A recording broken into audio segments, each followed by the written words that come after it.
You're listening to the ESO Network, your station for all things geek. Are you ready to rock? This is where the world of pop culture and talk collide. Hey, how you doing, kids? This is the Adam and JP Show.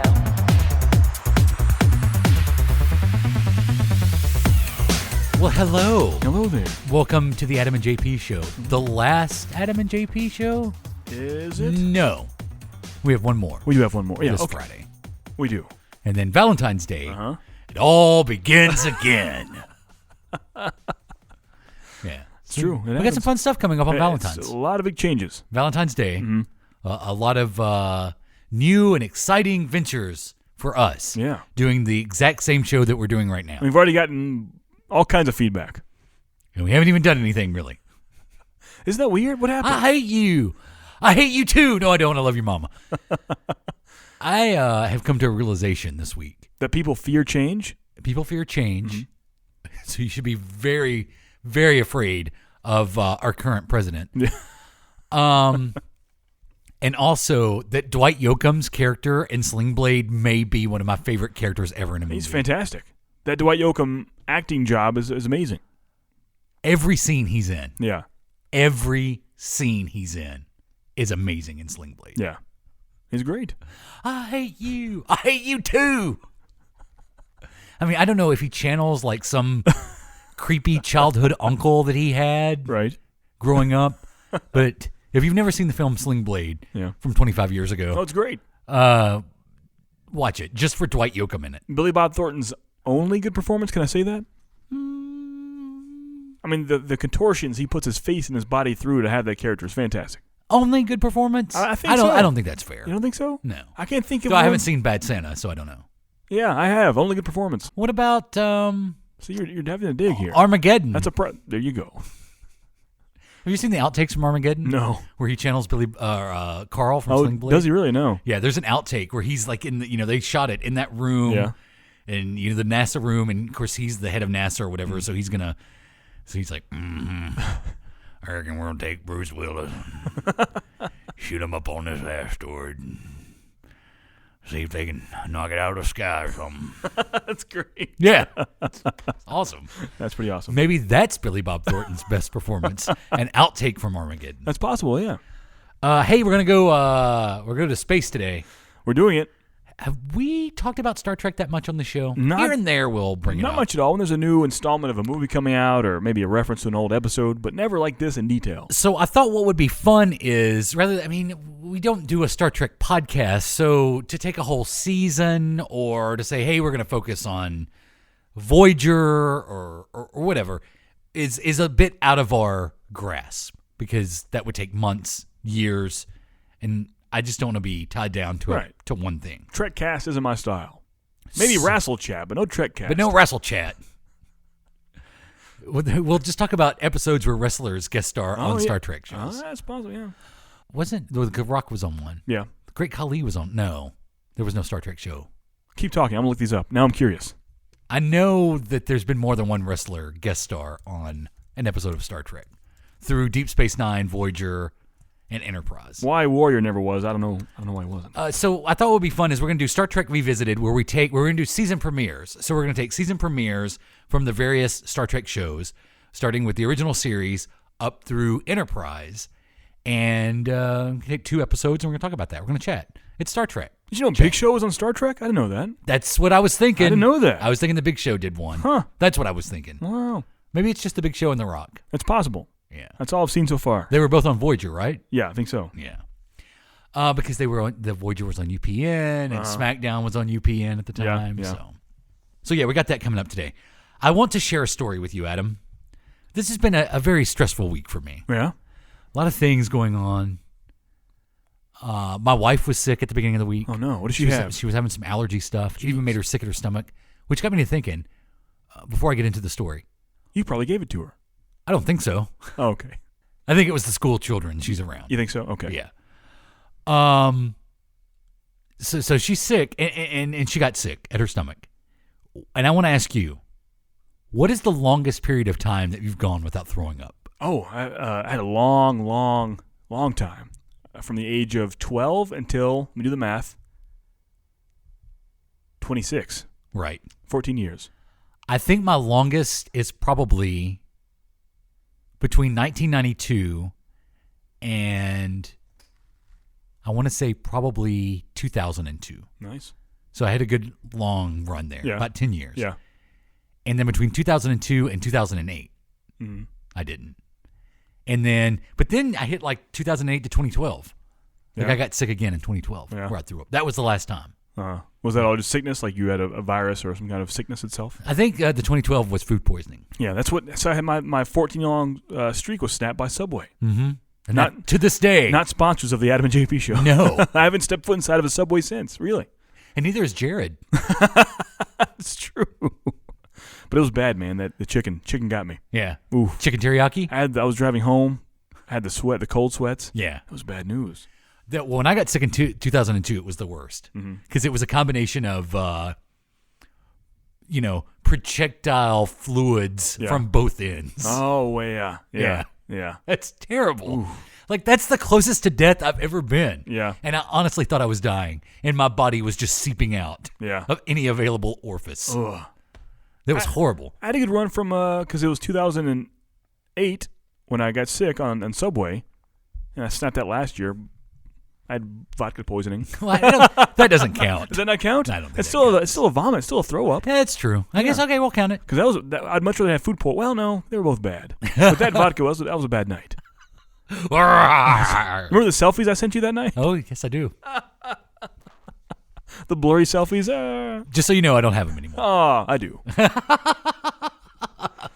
But yeah, I don't do it too often, knock on wood. So my wife was sick at the beginning of the week. It was probably some sort of sinus infection. So she asked, she's home from work, and is there anything I can do? She's like, yeah, I would like some soup and some crackers and some Claritin D. I'm like, okay, I can handle this mission. Mm-hmm. So I go to our local Kroger. If you don't live in the Southeast, Kroger is a huge chain of grocery stores. Yeah, Safeway, Fred Meyer, think of it like that. Exactly. And the Kroger that we have in our neighborhood is huge.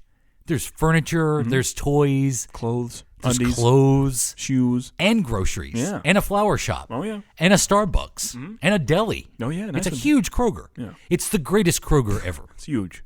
You're gonna love my Kroger, I guarantee. You are gonna love my Kroger if you ever visit it. So I go to Kroger, I get the crackers, I get the soup, and I go to the pharmacy, and Claritin D has a decongestant in it. So it's one of those where you have to get the card.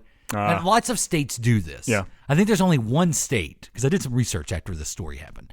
I think there's only one state that doesn't monitor the purchase of anything that meth can be made from.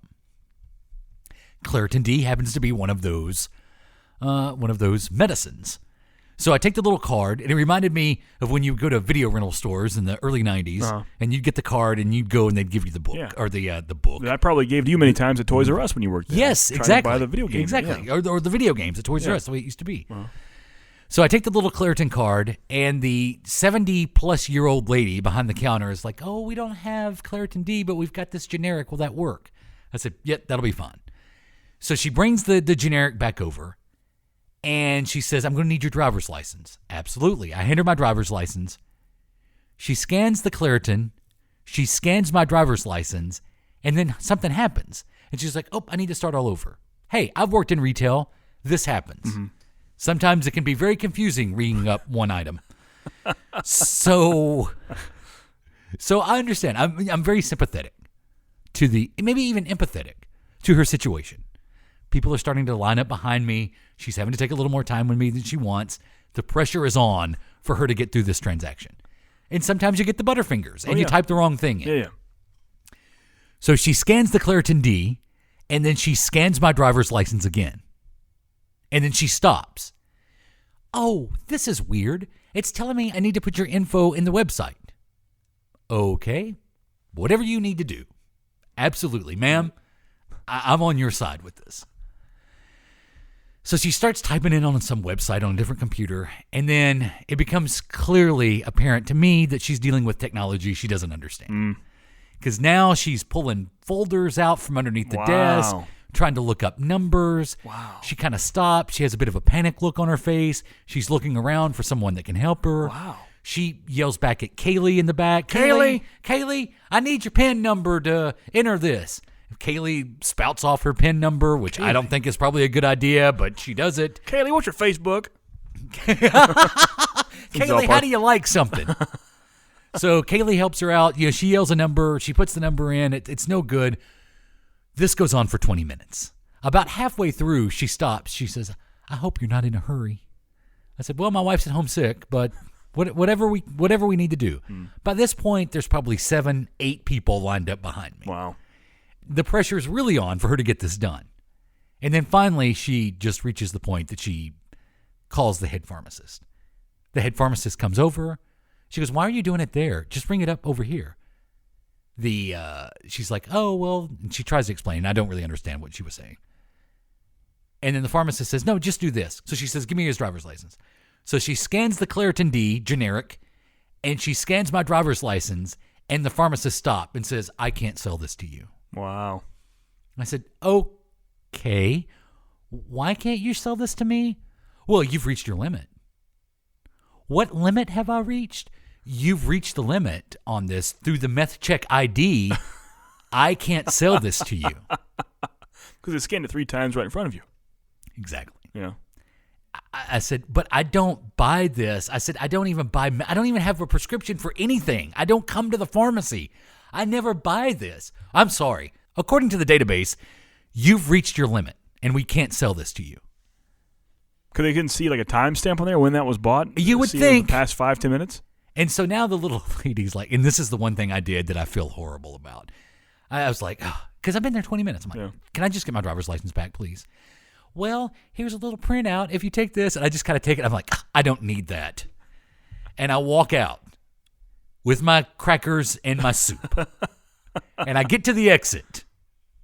And I become that guy. Wow. I was like, no. They've embarrassed. They said the words meth check ID to me in front of all these people. I have been horribly embarrassed. I'm not Walter White. I'm not even Jesse Pinkman. I don't make meth. There's no meth lab here. You're wrong, bitch. You're over at my home every week. Is there a meth lab here? Not a big one.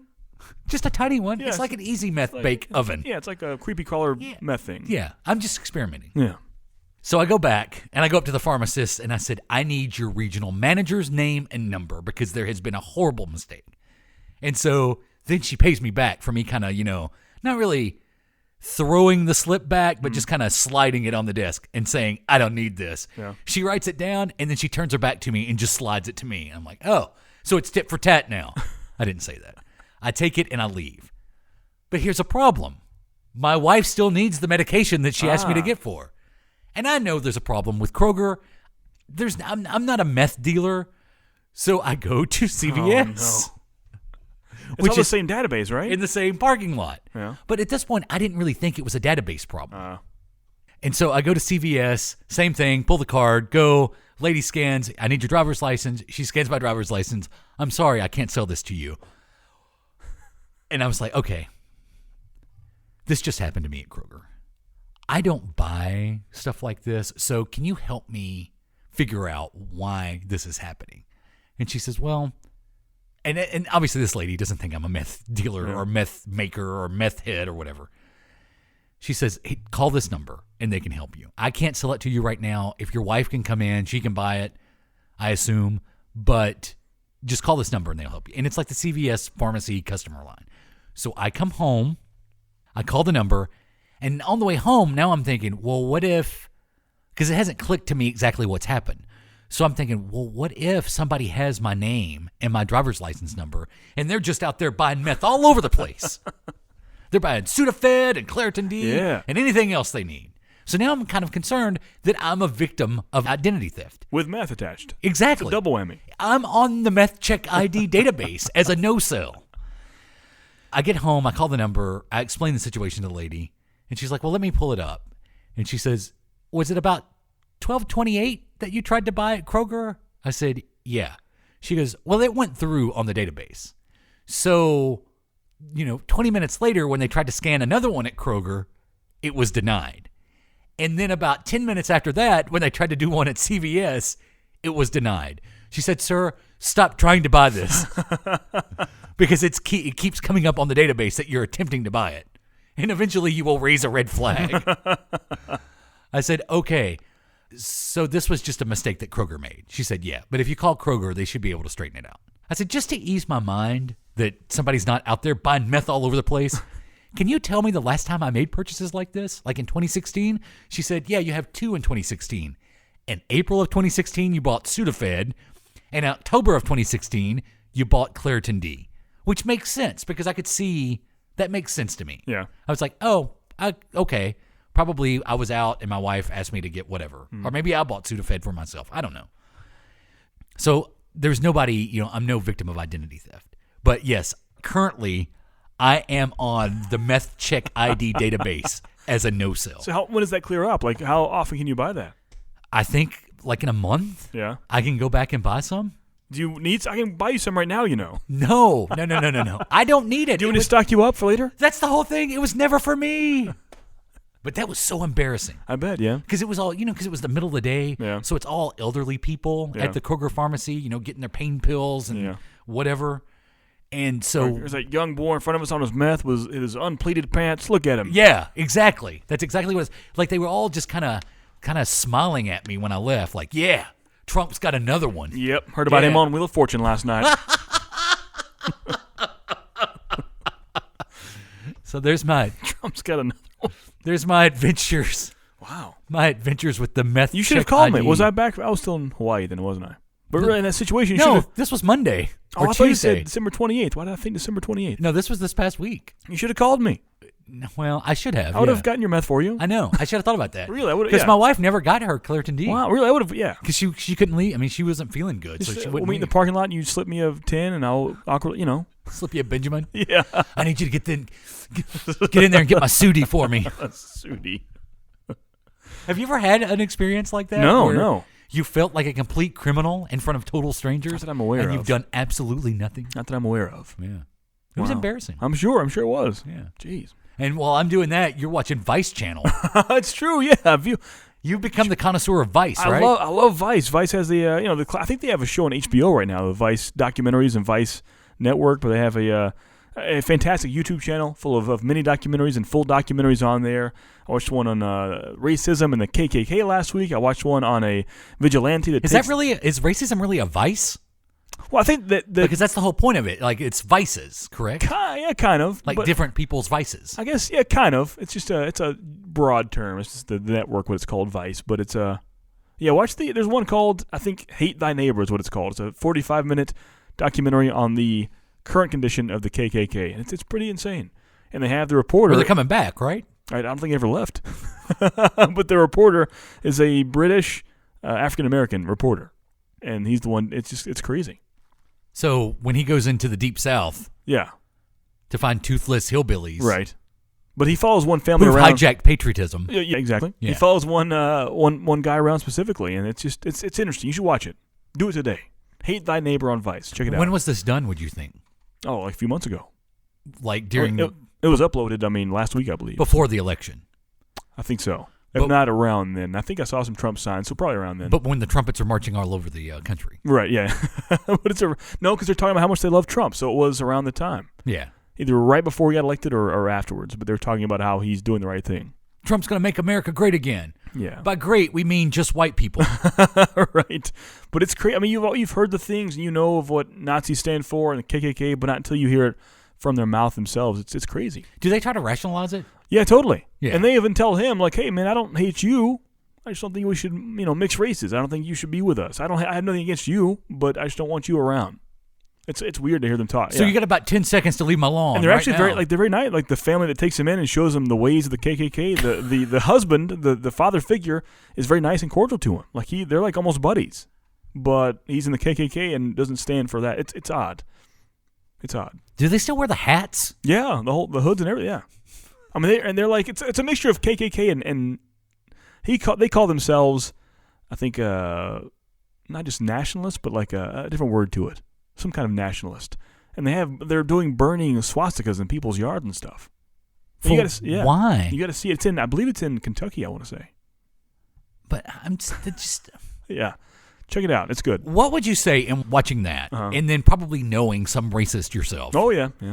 What would you say? How do they rationalize it? What is the one thing that what do they go to? What is it fear? It's a mixture of fear and I think misplaced fear. Something bad happens, something as stupid as, someone they loved or a family member dies in a car crash, and the car driver of that was a different race, and therefore they put the hatred and blame somewhere. It's got to go somewhere into on something. an entire race of people. I think that's, if I had to guess, that's what happens. Something like that. And it grows and spreads from that. And that happens to that person, and they raise children with the same beliefs that race is evil and stupid and below us, and it just grows from there. I think so. So interesting. I won't repeat the things on that. And I don't mean interesting in a good way. Right, But it's mind-boggling. That's why, the same as a serial killer. I don't appreciate them. I appreciate how their brain just went nuts and insane. Yeah. And what made that snap like that. And it's the same with that kind of person. Just watch it. I won't repeat some of the things they say, but some of the things they say are just like, wow. Like, you think you've heard some of the craziest racist stuff, and you watch that, and you're like, wow, there's more than I knew was out there. Just their beliefs. Well, I know if you were going to pinpoint, like, if you were going to say this is a stereotypical racist, they're typically white. Yeah. Typically from the South or the Midwest, or the areas where the population density is not so high. Because I would like to think, this is probably just me being stupid, but I want to say, like, where we live seems to be racially diverse. Yeah. And maybe not exactly where we live, Pretty but close. this general area, pretty racially diverse. And I mean, I don't know. I definitely know racist, but I don't know a lot of racists. Yeah. Or I don't maybe- associate with them anymore. Maybe that's it. That's the truth. Maybe it's just I've chosen to not associate with that. But generally, these people have lived in their own little bubble of their own race. And racism is not exclusive to one race. Oh, yeah. They even show in the documentary, they show clips of black preachers hating on white people as well. Yeah. Racism is not exclusive to one race. Yeah. But generally, when it does happen, you have people that have been in that bubble of their own race their entire life and don't really know a lot of people outside of their race. So it's sad. Yeah. It's sad that, and it will never go away. No. I mean, racism is just one of those things. We can kill it. It will never go away. And it's I don't want to say much about it. You should watch it. It's got a good message to it. It ends well. It's well done. Yeah. Hate Thy Neighbor on Vice YouTube. Check it out. And then you watch Yeah. What was the one you were telling me I about? forget what it's called, but it's about he's in Canada, but he's a vigilante that takes out pedophiles online. He'll basically bait them, create fake little profiles of girls, underage girls, and talk to guys and lure them in and chat with them. He has a pre-installed soundboard on his phone that sounds like a girl when they call, and he'll meet them in public places, and he'll just totally out them in front of everyone. Chase them down, try to almost attack them in a way. Nothing illegal he does, but it's cool. So it's kind of like To Catch a Predator. Pretty much, but it's one painter. And then they're not arrested. Exactly, yeah. Just he films them the whole time, puts it on his own personal YouTube channel, and the whole town kind of disowns them.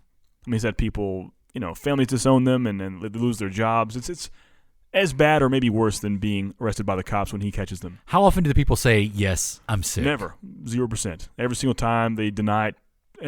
He's got the whole transcript of them on their speaking patterns. Every single thing they do, it's in a transcript of their pictures of their private parts. Of everything is on there, but they 100% deny it every time.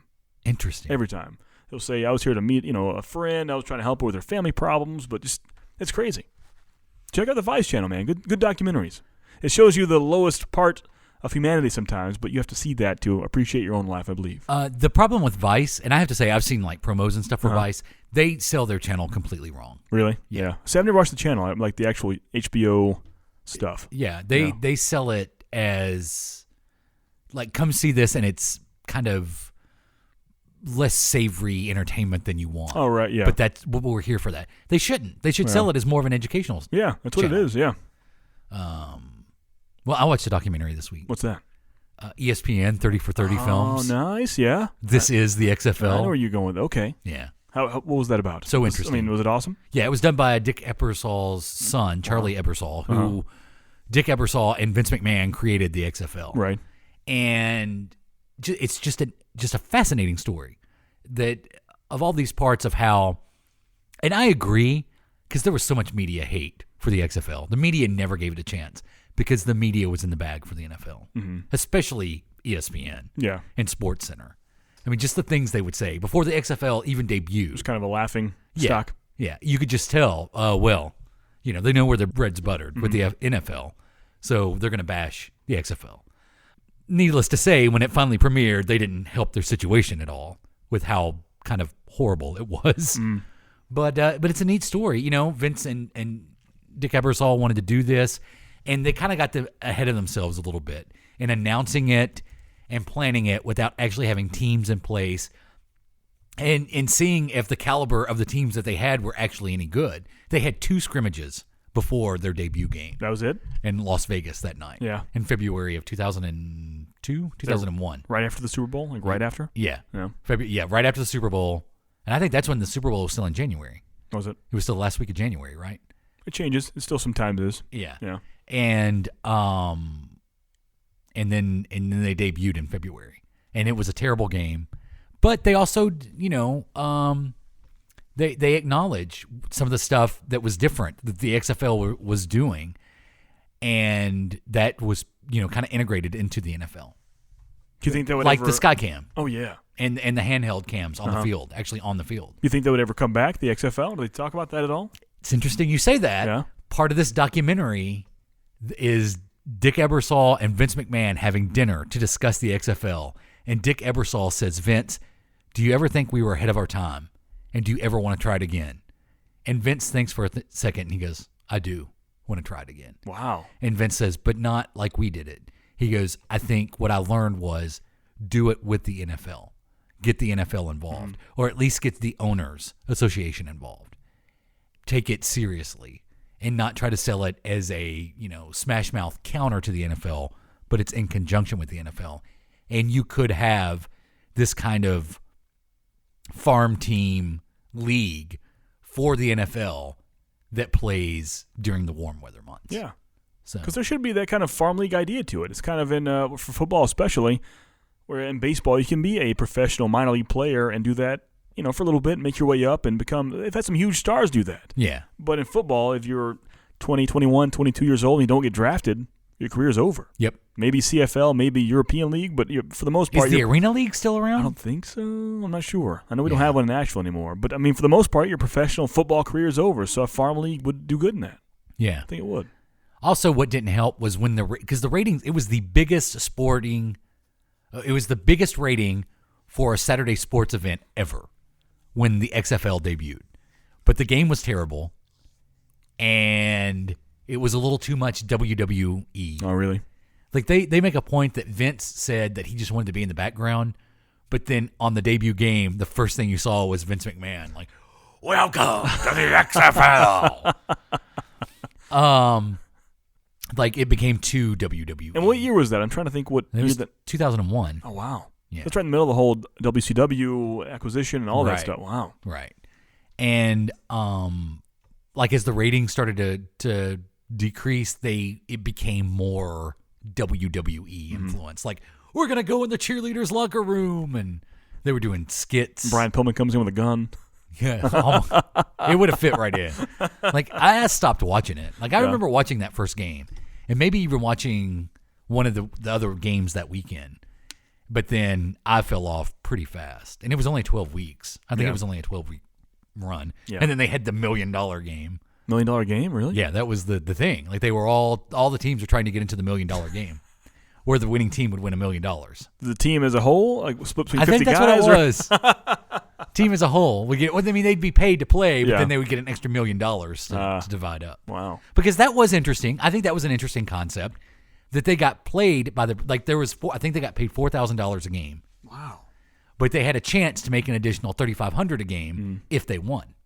So there was motivation to win. And so for $1 million for about 50 guys, it's about $20,000 a piece for the Super Bowl. Yeah, 5 times your normal salary. Right. But it's funny for an NFL player. I mean, if you don't tuck your shirt in, you have a $25,000 fine pretty much. So that's nothing at all. Exactly. That's funny. And they really didn't have the rules down. Like, the rules weren't real important.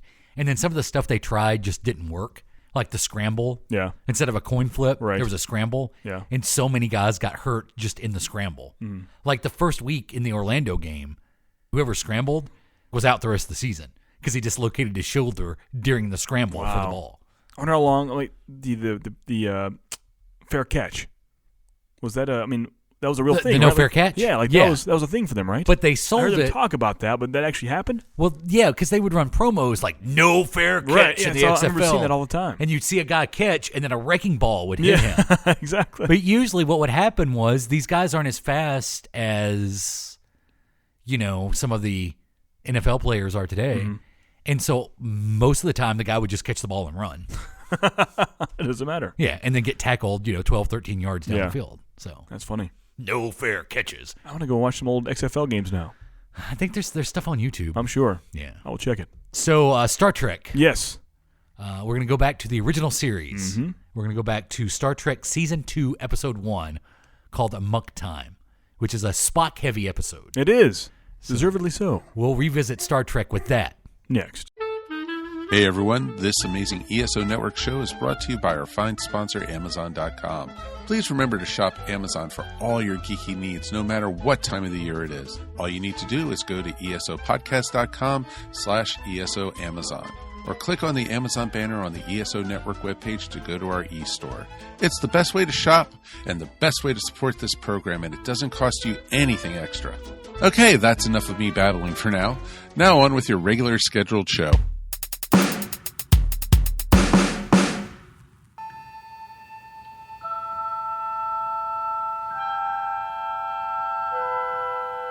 Space. The final frontier. That was a terrible curve. What's your favorite Star Trek theme of all the shows? That one. Really? Yeah, you don't like that? Really? Next Generation. Really? Dun, dun, Yeah. dun, dun, dun, dun, dun. That's a good one, yeah. Which was actually, I think, borrowed. I think they were using that in the movies at the time. Really? Yeah. But Voyager is good. I can't hum Voyager, but I remember loving that theme. Yeah. I really can't remember, but I know I love it. I remember Enterprise was different than any of them. Yeah. It was like, I don't know. It was almost like the theme to Smallville. Right. Like somebody was singing. And, Yeah. Somebody save me.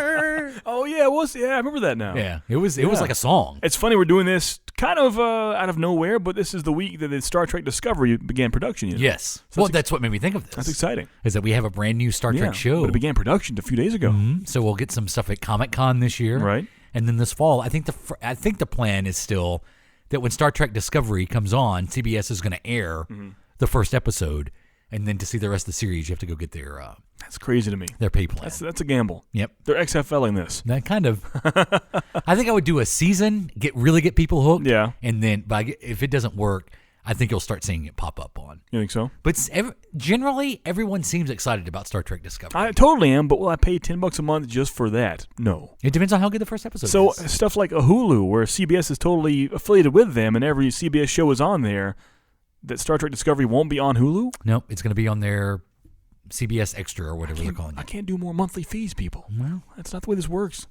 The a la carte TV is here. so we're starting with Star Trek: The Original Series. We're going to do 3 episodes, I guess, today, and then we're going to come back and do Deep Space Nine, Voyager, and Enterprise next Tuesday.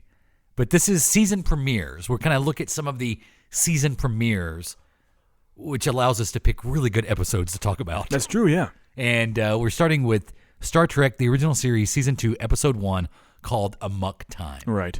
And this is a very Spock-centric episode. It is. If you've ever thought, Vulcans in general are very, as far as emotions, they're very a-emotional. Don't have not much sadness, not much happiness. But you wonder, they have to mate and procreate for their species. So how does that process go, you may ask yourself? Well, you learn in this episode. Well, you find out that Spock's mate was chosen when he was very young. Right. And then, through the biology of the Vulcan, at a certain, and I gather like they don't really know when. Yeah. Because it's kind of out of nowhere. It was. I mean, they're like Spock seems to be acting different. Yeah, they're deep in space. Yeah. And then he's throwing dishes and stuff. Yeah. And you find out that like it's like a release of a lot of adrenaline constantly in his system. So he's just very aggressive. Yeah. When his hands are shaking, his palms are sweaty, knees weak, mom's spaghetti's on his sweater. It's kind of crazy.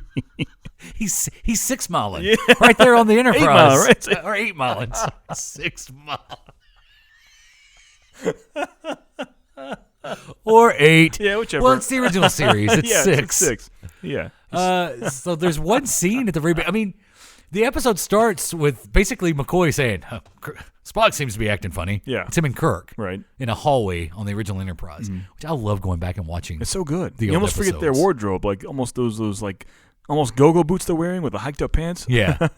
And then, if you watch this on Netflix, as I did, they've gone and rematted some of the effects. It was kind of episode 1-ish, but I'll take it. Yeah. It's a little bit weird to see the Enterprise like that. Yeah. Yeah. And too, but then when they would do the long shots later in the episode from Vulcan, Oh yeah, yeah. they've touched up the effects. Yeah. Because it looks much better than it used to. That part does. Yeah. Like you could almost see the screen the Enterprise was on when it was floating around galaxies. yeah. So Spock's in his office, and I forget the character's name, but she's taking him some Vulcan soup. 'Cause Right. Spock's not feeling well. Uh-huh. And then she walks in, and then the door closes, and then the door opens, and she runs out crying, and he's like, "Why would you think I would want this?" And then you just see the bowl of Vulcan soup come out and up against the wall, and it stayed there through the rest of the scene. It did, didn't it? Yeah. Like anytime they would shoot where you could see the wall Yeah. outside the door, there's the Vulcan soup just oozing down the side. Bones, I'm a busy man. Jim, when I suggested to Spock that it was time for his routine checkup, your logical, unemotional first officer turned to me and said, "You will cease to pry into my personal matters, Doctor, or I shall certainly break your neck." Spock said that? What is this? Prying. If I want anything from you, I'll ask for it.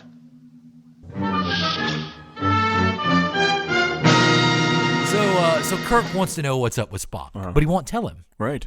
The thing is, he's almost embarrassed about it. He says himself, Vulcans don't show much emotion. And he even goes to the birds and the bees speech. Or he doesn't say the birds and the bees. Actually, Kirk brings up birds and the bees. Yeah. And he talks about the mating and the procreating. And he finally tells them there's a kind of a sequence called Pon farr all Vulcans must go through at a certain time in their life. Right. Which is funny because as a high schooler, I had a cologne called Pon farr. And it was Vulcan themed. Really? I'm sure you can still buy it. I bet you can. That's hilarious. Yeah, that's what to smell like it. Whoa. Really? I guess. You want to smell like a sweaty, murderous Vulcan? Well, during sex, yeah. That makes it better, right? I guess. It's almost like you said, an overkill on adrenaline of hormones. Like we said, he's visibly shaken and just definitely not Spock. And you kind of see that. We'll talk about it later on, but even throughout the episode, it kind of changes him for the better, I would say. It gives him more emotion to his character.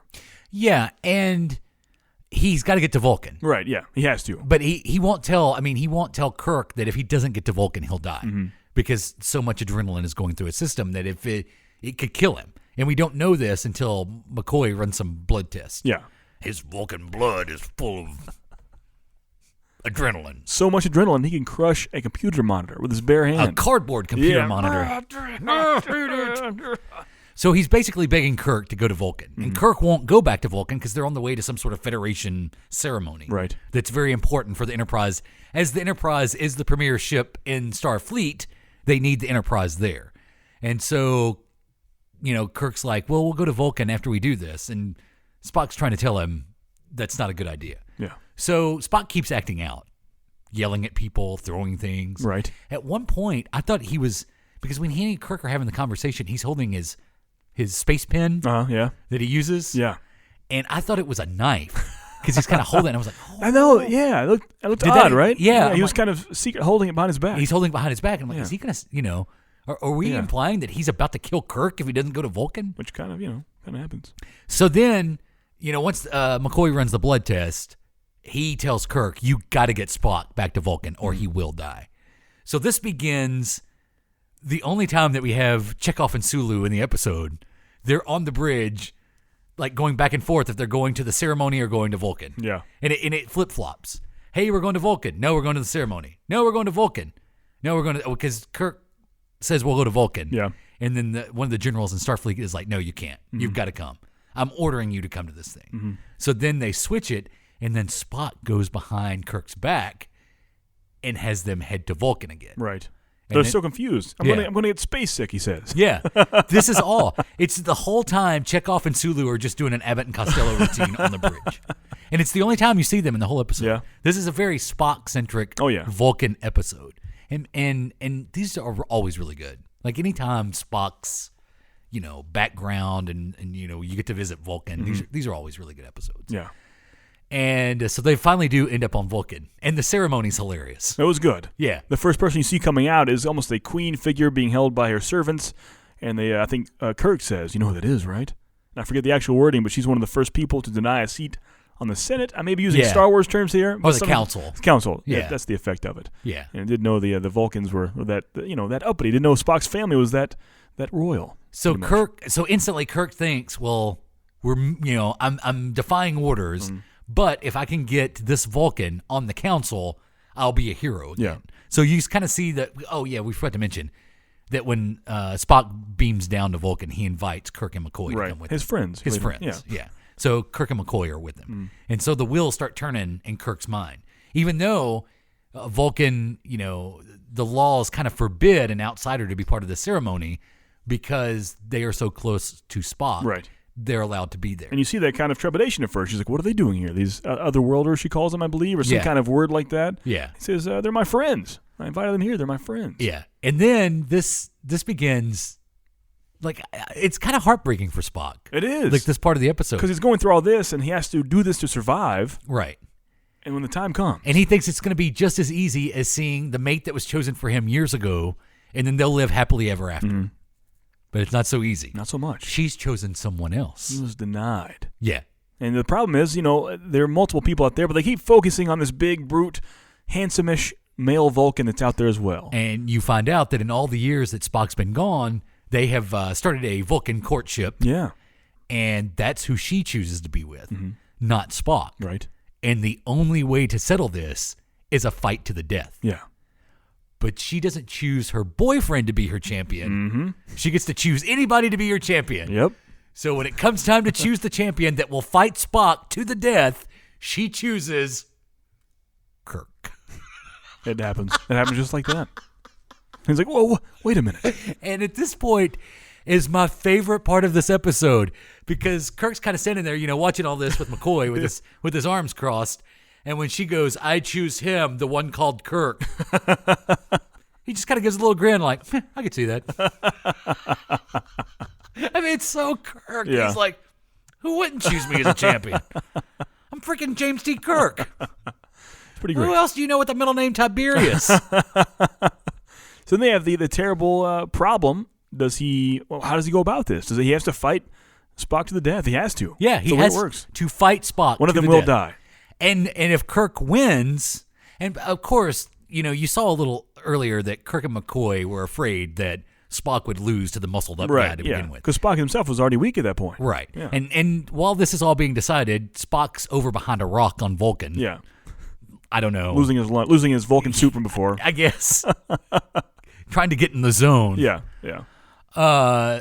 So she chooses Kirk as her champion. Now, if Kirk wins, she has to be with Kirk. Yeah. Like Kirk has to. It's kind of a lose-lose situation, really. It really is. Someone has to die and marry her for the most part. Right. If Kirk wins, he has to be with this Vulcan, and he's killed Spock. Yeah. If Spock wins, he has to kill Kirk. So they ring the bell. Yeah. They get their big Q-tip spoons. Yeah. And start duking it out. And the fight ensues. Yeah. And during this fight, could be some of the best makeup work I've seen in Star Trek. That was a good... or the original series. That was a good chest slash that Kirk had in his chest. At one point, the air is very thin for Kirk, too. Right, so it's tough for him to even breathe. So Spock, takes the swipe and cuts his chest. And the makeup, like the cut on the shirt and the makeup looks great. Yeah. For the original series, like 1960s, sci-fi. He's about to kill Kirk, and McCoy steps in and says, hey, I got a super shot. Yeah.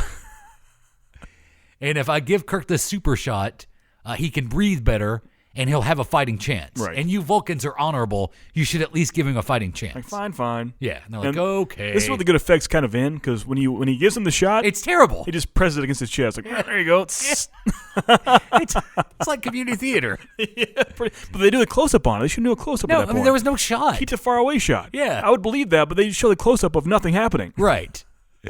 And then Kirk, he steps back up and is instantly killed by Spock. Yeah, death. That shot helped him not at all, not Nope. whatsoever. Nope. Spock is the victor. Yeah. And he's dead. Spock killed Kirk. Spock kills Kirk. Now, think about this. You're watching. You've been a Star Trek fan for 2 years. The season 2. Well, I guess this was season 2. Yeah, for a year. For a year, you've fully been invested. Yeah, you go to school, talk about it with your friends. You dressed up like James T. Kirk. You just watched Spock kill Kirk on Vulcan, and then now it comes time for him to take his mate, and then that's when she confesses that I knew, like, I want to be with this guy, and I knew Kirk's your friend, and if I chose Kirk and you killed him, you would never want me, so it was logical for me to choose Kirk. It's all about logic. Yep. So, because if you killed Kirk, you would never want to be with me, so I could still be with the guy that it was basically a win-win for me. Yeah. And a lose-lose for you. So she's kind of a Vulcan bitch. Yeah, she is. I mean, a bitch, we'll call her. Yeah. She made the two best friends break up for no reason. Yeah. She made him pull the Shawn Michaels and Marty Jannetty and kick him through the window of the barbershop. Yeah, exactly. That's exactly what happened. That's what happened. And Kirk's dead. Like, Spock has killed Kirk. He's done. So McCoy, grabs Kirk's body and they beam back to the ship. And so Spock finishes his business on Vulcan and tells, the counselor or the high whatever, hey, I'm going to go and face the charges because I just killed a captain. Right. Because at that point, they say Spock is in charge of the ship now. Yeah. Like he's the captain now. Oh, he is the captain. Yeah, he's now Captain Spock. Yeah. So Captain Spock has to beam back on board the Enterprise to be taken to Starfleet to face charges because he just killed Kirk. And this is where we get classic, 60s television. Yeah. Because when he comes back, he's like, I just want to know that I'm turning myself in, set a course for Starfleet. I'm turning myself in for the... And Bones is trying to explain. He's like, but Spock, Spock, but Spock. And then, the wacky door opens and Kirk walks out. And that's when I said this is kind of the first time, except for the Pon farr, you see Spock have any kind of emotion. He's like, oh, Kirk, what he do? Oh, wow. It was so weird to see Spock have that kind of range he of emotion. laughed and he hugged him. Yeah. And then realized, whoa, I'm a Vulcan. We're just bros. Yeah, he brought it down a notch. Yeah. Yeah. And then even Kirk acknowledges that, what was that all about? Yeah, I was like, have you ever seen Romeo and Juliet? Kind of used that deal there. That's kind of what happened. Yeah. It was the potion that killed him for a little bit, but he would come back to life. Yeah, that's exactly what happened. Because you find out that the shot, or whatever it was, that whatever McCoy, that toucher thing was, just kind of lowered his pulse and made him appear to be dead. Yeah. So they could get off Vulcan. Right. But no one even checked vitals, so Kirk could have just acted in feigned death and just laid still on the ground, and they transport him back, and it'll be over. Yeah. Can we be honest here? You killed, but Kirk. There was no Vulcan machine hooked up to check his heartbeat and his pulse. It's better they went that way because Kirk would have had a silly dramatic. Spock, you have. That's true. So that being done, it's all gravy then. Now, Star Trek fans call this one of their favorite episodes. It's a good one. It is really strong. Yeah. And I thought it was a really strong episode for us to do. Yeah, for sure. Considering you get the Vulcans and Kirk is dead. I think you could make that as a starting point. It is season 2, episode 1, but you could watch that as a standalone first episode and be fine with it. Yeah, you really could. Yeah, and it's better than the first episode of Star Trek. Because even that one kind of feels like you're jumping in the middle of something you don't know what it is. Yeah, so it works. But you mentioned something when we were talking about this. And then it's kind of like the day that we live in. We don't think anything about the technology on the Enterprise. Right. Man. When it's all very similar, it looks different, but it's all very similar to technology that we actually have now. All the technology, it was way, way, way ahead of its time. Spock had a laptop in his office. Yeah. He had the computer, the full almost IBM computer he crushed. He was so Pon farred out. Yeah. Uhura's in there for a little bit. Her small scene, she has basically a Bluetooth headset in her ear. She's talking. It's just... all kinds of things you'll see that 20, 30, 40 years later was actual working technology that was even non-existent at the time. And they're all walking around with tricorders. Oh, yeah. Which are flip phones. Yeah. And then when you get into Star Trek The Next Generation, they all use tablets. Yeah.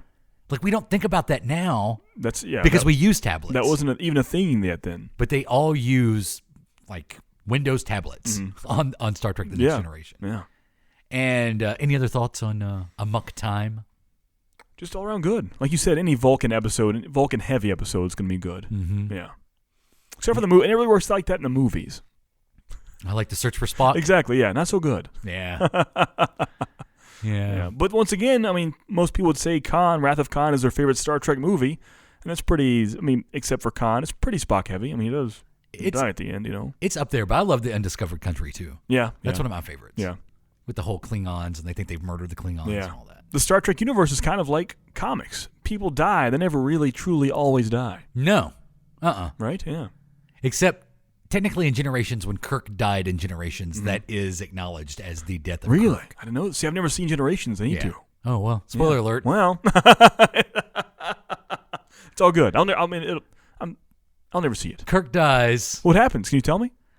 No, I can't. Okay, I'll look it up later. I'll tell you afterwards. Okay. Yeah, but it involves Malcolm McDowell like creating like a rift. Malcolm McDowell's in there? Yeah. I had no idea. Yeah, he's the bad guy. Wow. And he's create basically this floating rift, or no, he's trying to take advantage of this floating rift to get him somewhere. And then at the very beginning of the movie, the rift hits the Enterprise that Kirk is on, and it kills Kirk. Wow. And then later in the movie, you find that Kirk is actually in this kind of weird, almost between life and death place, and Picard goes there and joins him for a horseback ride. Oh, I've seen that scene. The horseback, yeah. Yeah. Weird. And then they have to beat Malcolm McDowell together. Okay. But in the process of that, Kirk actually dies. Wow. Yeah. Huh. So. Interesting. Yep. Well, now you're sad. That's the death of Kirk. It's bringing you down. And Generations will factor into the Deep Space Nine episode we're going to talk about. All right. Okay. Yeah. But now we're going to go to Star Trek: The Next Generation. And we're going to start with technically Season 3, Episode 26. It's all one big, almost 2-hour episode, though. And Season 4, Episode 1, which is the best of both worlds, which could be in my list of top 5 episodes of Star Trek: The Next Generation. It is pretty awesome. This is the debut of Locutus of Borg. Yes. So when you went to watch this, you'd seen it before. Yeah. So I've seen the whole series of Next Generation. I had to refresh my memory. And I kind of had an idea this is what we're going for, but I watched it and I'm like, oh, this is the one. I had an old Borg action figure. Was it Kenner or Playmates? Who put out the old Star Trek? Playmates. Was it Playmates? The old Next Generation action figures? The Locutus? You had the Locutus or you had a Borg? I think Locutus. They only looked him up. I'm pretty sure. I have to jog my memory, but I think it was Locutus, yeah. But I just love that character. I love the styling of that race. I love it all. So I was excited to revisit these for sure. Yeah, I mean, this is often heralded as where Star Trek: The Next Generation kind of started taking it to the next level. Yeah. As far as their storytelling, because in the last episode of Season 3, they encounter the Borg again. They're trying to develop a way to fight against the Borg, or they know they're about to face the Borg. Right. They haven't found them yet, but they know that they're going to have to face the Borg again, and they're trying to develop weapons that the Borg can adapt to defeat the Borg, and they are getting some help from someone who challenges Riker the entire time. Right, yeah. Commander Shelby. Ah, yes. Yeah. Played by Big Tom Callahan's daughter. like his real life daughter. Yeah, real life daughter. Elizabeth Dennehy. Yeah. Brian Dennehy's daughter. Yeah, crazy, right? Plays Commander Shelby, who is this kind of young, up-and-coming officer within the ranks of Starfleet who butts heads with Riker through both of the episodes. Yeah. She's like Tasha Yar with some zazz. Yeah, a little bit. A little bit of zazz. Yeah, a little bit of zazz. A little zazz Yar. And Picard's obviously impressed with her. And then there's this whole thing, like, has Riker been a commander on the Enterprise too long? Yeah. Should he have his own ship by now? No, whereas the last, when we talked about the original series was very Spock heavy, this episode sequence here is very Riker heavy. As we go on to see later on, Spock almost had his own ship. We'll currently learn here that Riker almost had his own ship. Yeah. And they're even considering Riker to go take his own ship in this episode. Right, yeah. Because they're telling him what ship is open, and Shelby is trying to be, first command to Picard. And so she is basically undermining Riker the entire episode. Yeah. Because she feels like Riker has become, and you kind of see that when he first got there, he was kind of shoot from the hip. And then I always thought they were trying to make Riker the Kirk character on Star Trek. You think so? And then they kind of didn't. That he's going a little more off the hip kind of? Yeah, exactly. I always thought, like, in the first few seasons, or the first season especially of Star Trek, The Next Generation, they were trying to make Riker that Kirk character. But then he got his beard. Yep. And a trombone. Right. And it all changed. And so, and then at the end of that first episode in Season 3, the Borg beams on and kidnaps Picard. Yeah. And then the next time they beam aboard, an away team goes aboard the Borg ship to try to rescue Picard, and then you kind of see Locutus turn down a hallway. Because you first see the profile of Picard, like, oh, yeah, there he is. Let's go get him. And the slow turnaround. Yeah, and they kind of darkened up his horseshoe hair a little bit, didn't they? They did. It seemed like not as white and gray. It was kind of had a brownish tint to it. Yeah, they really did. Like they younged him up a little bit. Yeah. Like when you're part of the collective, you get to pick what age you are. Yeah, pretty much. And you never age. But imagine that cliffhanger. That was crazy. I know. Seeing your captain that, once again, like Kirk, someone you loved and cherished, they have a cliffhanger at the end of a season like that. Thinking he was kidnapped, maybe died. Yeah. And the last image you have for an entire summer is Locutus of Borg. Captain Picard is Borg, is a Borg. He's part of the collective. Because, they had built up the Borg as being like the undefeatable bad guys on the Next Generation. Since the first episode almost. And so we come back for season 4, episode 1, which is actually where we want to concentrate. And they have to either defeat Locutus or try to find a way to rescue Locutus, which at one point, Riker fires on the Borg ship thinking that he's going to kill Captain Picard. Yeah. Is the deflector ready? It's ready. Will, he's alive. If we could get him back to the ship, I might be able to restore... This is our only chance to destroy them. If they get back into warp, our weapon is useless. We'll sabotage them again if we have to. We can't maintain power. We don't have the time. Prepare to fire. At least consult with Starfleet Command. Get Admiral Hansen on subspace. Belay that order, Lieutenant. There's no time. Sir, we are being hailed by the Borg. On screen. I am Locutus of Borg. Resistance is futile. Your life, as it has been, is over.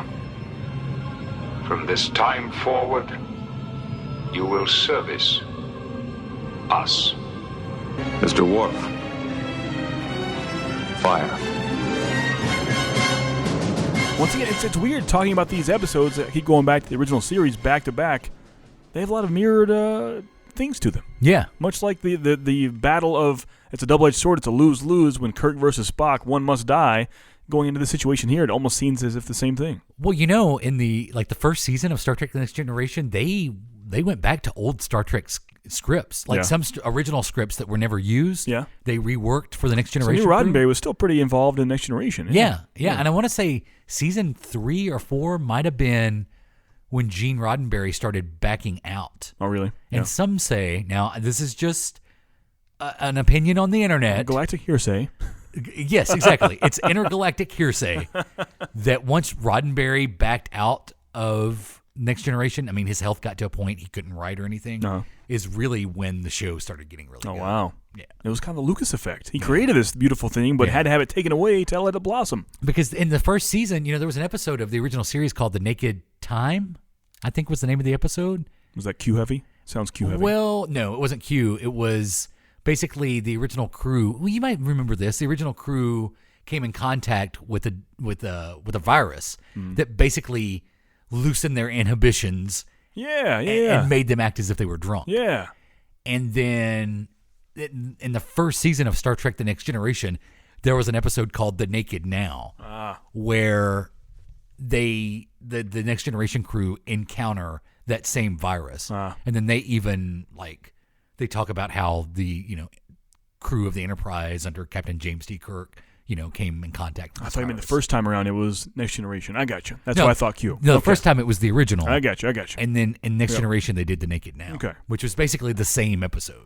So they did borrow a lot from the original series early on. But then by season 4 they were starting to really, they had introduced races that you had never seen before.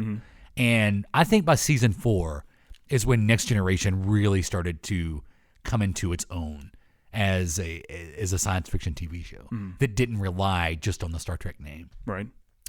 So you got Locutus of Borg. Yeah. The first thing he does is the Starfleet is trying to build this armada to take on the Borg.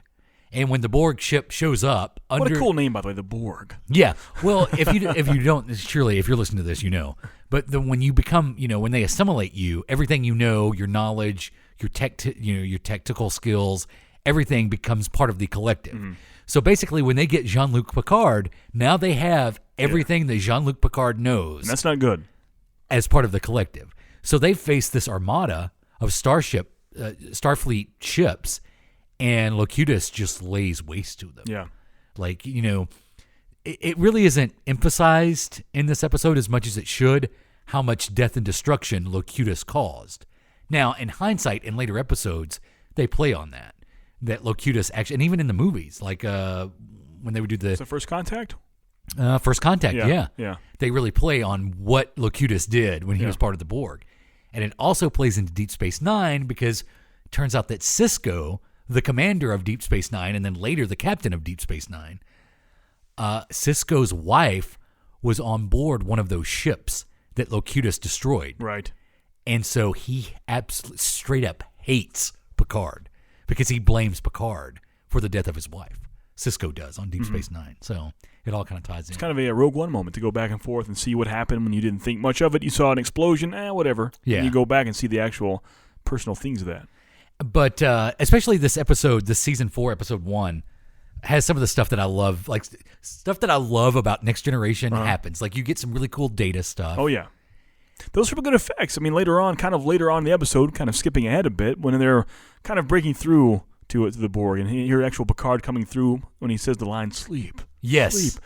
That effect of Data having that in his head, those wiring in the side of his head. Yeah, it was good. That was well done. See, by season 4, I think they were like getting a little more for their budget. Yeah. So they could do some cool stuff. Okay, nice. That's good. Yeah, and there's a possibility of a warp core meltdown because of what they're having to do to fight the Borg. Right. So you get one of the classic Next Generation scenes of Geordi like rolling underneath the door. Yes. As that door comes down to shield the warp core from the rest of the ship. I love Geordi. And they even separate the saucer. Yeah. Which is always one of my favorite things that they do on Next Generation. But like let's disconnect the saucer. Let's do it. But you also have some cool Guinan stuff too. Yeah. Especially when Picard is, contemplating this battle that's coming up against the Borg, and if they could be successful, he kind of goes down, has a nice one-on-one chat with Guinan. Yeah, and Guinan kind of tells him that, look, because Picard's fear is the Borg will destroy humanity, and Guinan kind of tells him if one person lives, humanity will continue. Which is kind of cool. Nice, yeah. I was trying to think of his actual statement he said, and that's what it was exactly. You almost memorized that. Good speech. Yeah. Well, that was Guinan telling him right, that. Yeah, that's what I'm saying, yeah. Yeah. So, the Best of Both Worlds is always one of my favorite episodes to go back and revisit. It's a classic. You see that image of the Borg, and you're like, oh, wow, yeah. Because even after, once everything has been righted in the world, they still have those implants and things in Picard's head for a bit, Yeah. It's still there, yeah. Yeah, because I think the episode after that... is basically he goes back to Earth. He goes home to try to deal with the repercussions of being part of the Borg collective. And then they really explore it in First Contact. Oh, yeah.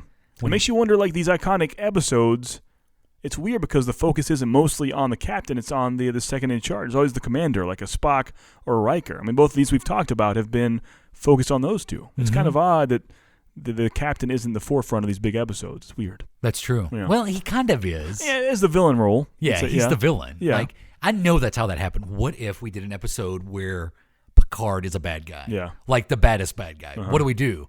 Let's make him part of the Borg. Yeah. Oh, and then we get to hear Patrick Stewart say, resistance is futile. Yeah. Data, sleep. Oh, that's a good scene too. Yeah.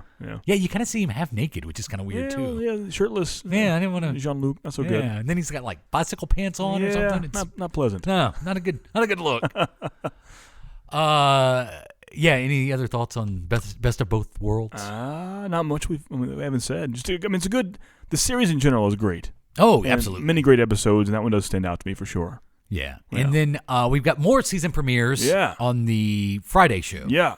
We're going to come back and we're going to talk about, if you want to watch ahead, we're going to discuss Star Trek Deep Space Nine, Season 4, Episode 1, Star Trek Voyager, Season 4, Episode 1, and Enterprise, Season 4, Episode 1. So that's easy. Yeah, easy homework. Yeah.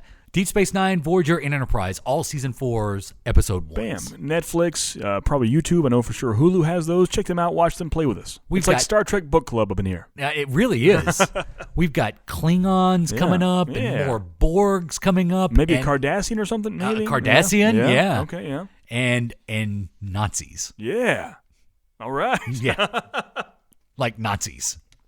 Okay. These are all coming up in those 3 episodes that we'll cover on Friday's show. Yeah. You can let us know what you think about the Star Trek episodes. Yeah. What are your thoughts on let those? Let us know at Adam and JP on Twitter. We've had some fun times the past little bit. We did some football for you a few days ago. Now some Star Trek. We're mixing it up. It's like a casserole of things up in here, you know? Really? Yeah, it's like just like a mixture of ingredients, kind of like a casserole. That's what I like to do. Interesting. Yeah. I think you're onto something. You think so, huh? Maybe. I'm Jay Patrick. That's Adam. This is the Adam and JP Show. Face Sealer.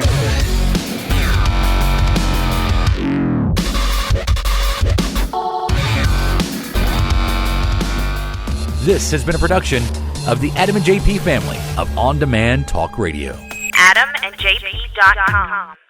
Right now. This has been a broadcast of the ESO Network, your station for all things geek, classic, current, and beyond. Be part of the crew at ESONetwork.com.